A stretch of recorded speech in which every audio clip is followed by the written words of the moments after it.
सहरसा में चुनावी माहौल में जोश और जनसैलाब देखकर हर कोई हैरान है, क्योंकि जन स्वराज पार्टी के प्रदेश महासचिव और पूर्व विधायक किशोर कुमार मुन्ना ने सहरसा विधानसभा क्षेत्र से जन स्वराज प्रत्याशी के तौर पर अपना नामांकन दाखिल कर दिया है। बदलाव को बिगुल बज चुका है। अब सहरसा बोलेगा, बिहार बदलेगा। नमस्कार, आप देख रहे हैं यूपी न्यूज़ 9 और मैं हूँ आपके साथ आरोही। अब लेते हैं सीधा अपडेट सहरसा से, जहां जन स्वराज पार्टी के प्रत्याशी की ओर से नामांकन का माहौल किसी जन आंदोलन जैसा नजर आया। जन स्वराज के प्रदेश महासचिव और पूर्व विधायक किशोर कुमार मुन्ना ने बड़ी संख्या में समर्थकों और कार्यकर्ताओं के साथ नामांकन दाखिल कर राजनीतिक पिच पर जोरदार शुरुआत की। नामांकन से पहले जन स्वराज समर्थकों की भारी भीड़ जिला परिषद सहरसा के प्रांगण में जुट गई। हजारों की संख्या में लोग नारे लगाते हुए पार्टी के झंडे और बैनर लिए किशोर कुमार मुन्ना के साथ पैदल यात्रा में शामिल हुए। ये जन यात्रा वीर कुंवर सिंह चौक से होती हुई अम्बेडकर चौक पहुंची, जहां डॉक्टर भीमराव अम्बेडकर की प्रतिमा पर पुष्प अर्पित कर उन्हें नमन किया गया। इसके बाद ये रैली सहरसा समाहरणालय गेट पर पहुंची, जहां पूर्व प्रधानमंत्री इंदिरा गांधी की प्रतिमा को भी श्रद्धांजलि दी गई। भावनाओं, नारों और समर्थन के बीच माहौल एकदम चुनावी जश्न जैसा लग रहा था। नामांकन दाखिल करने के बाद पूजा रिसोर्ट प्रांगण में एक विशाल जनसभा का आयोजन किया गया, जहां जन सैलाब उमड़ आया। मंच पर बोलते हुए किशोर कुमार मुन्ना ने कहा, यह सिर्फ मेरा नहीं, पूरे बिहार की बदलाव की लड़ाई है। ये लड़ाई शिक्षा, रोजगार, स्वास्थ्य और पलायन रोकने के लिए है। बिहार की जनता परिवर्तन के लिए मन बना चुकी है।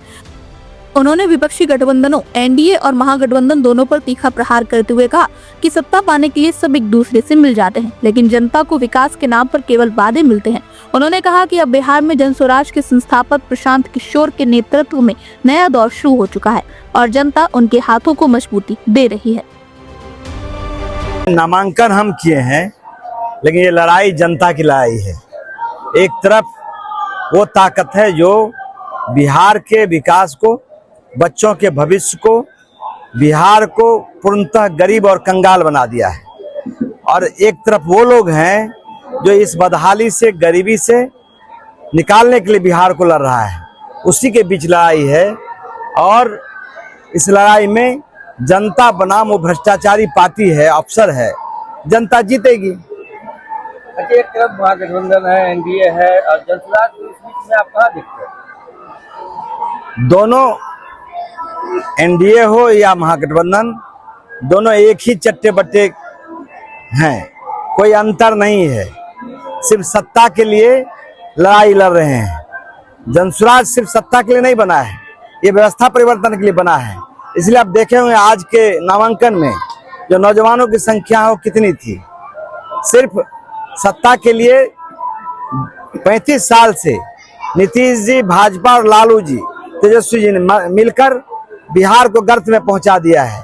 किसी ने बिहार के साथ इंसाफ नहीं किया है, उसके बच्चों के साथ इंसाफ नहीं किया है। तो स्वाभाविक है कि लोग समझ चुके हैं कि अब कितना दिन तक लोग ठगेंगे, कितना दिन तक लोगों को धोखा देंगे। तो लोग बदलाव चाहता है। 60% से ज्यादा लोग बदलाव के पक्ष में है। अब प्रश्न है कि बदलाव किसके पक्ष में होना चाहिए? क्या 15 साल के जो लालू जी का कुशासन था, राबड़ी जी का, उसके पक्ष में रहेगा या जन स्वराज के पक्ष में रहेगा? तो जनता चूंकि एकदम तय है कि नीतीश कुमार अब सत्ता में लौटने वाले नहीं है, भारतीय जनता पार्टी बिहार में सत्ता में आने वाली नहीं है, ये तय है कि लोगों को एक विकल्प मिला है, जो पढ़े लिखे लोगों का है, जो मेहनत कश मजदूर का है, जो किसान का है, जिसमें सब लोगों की बात है, सामूहिक नेतृत्व है, सही लोग है, सही सोच है।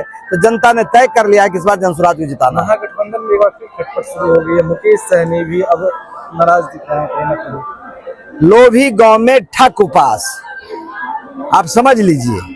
जब महागठबंधन के जो लोग हैं या जो एनडीए के लोग हैं, वो अपने सहयोगी एलाइड पार्टी के पीठ में छुरा भोंक रहा है। सिर्फ महागठबंधन का यह हालत नहीं है, एनडीए में भी यही हालत है। तो आप समझ सकते हैं कि बिहार की जनता के साथ ये लोग क्या करेंगे। मुकेश सहनी को वहां धोखा दिया गया जब उसके पास कोई विकल्प नहीं है, मतलब कहीं भाग नहीं सकते हैं, मतलब किसी के साथ समझौता नहीं कर सकते हैं। तो ये इन लोगों का चरित्र है, और ये अब जितनी भी पार्टी है सबका चरित्र यही है। इसीलिए तो लोग जन स्वराज को विकल्प के तौर पर देख रहा है। सहरसा के विधानसभा क्षेत्र की जनता जनार्दन को क्या संदेश देना चाहते हैं?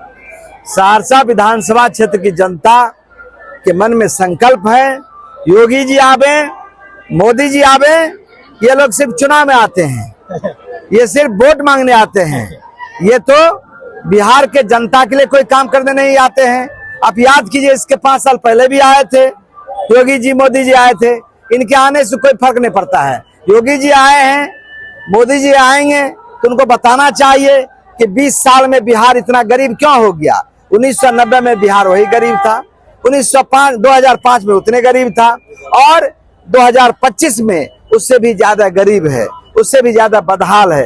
उनको बताना चाहिए कि इतना पलायन क्यों हो रहा है। उनको बताना चाहिए कि यहाँ रोजी रोजगार नहीं दे रहा है। मोदी जी आएंगे, वो सिर्फ लोगों को ठगने का काम करेंगे। वोट बिहार का लेंगे और काम गुजरात में करेंगे। तो जनसुराज तो यही कह रहा है कि वोट बिहार का है तो उद्योग भी बिहार में लगना चाहिए, गुजरात में नहीं लगना चाहिए।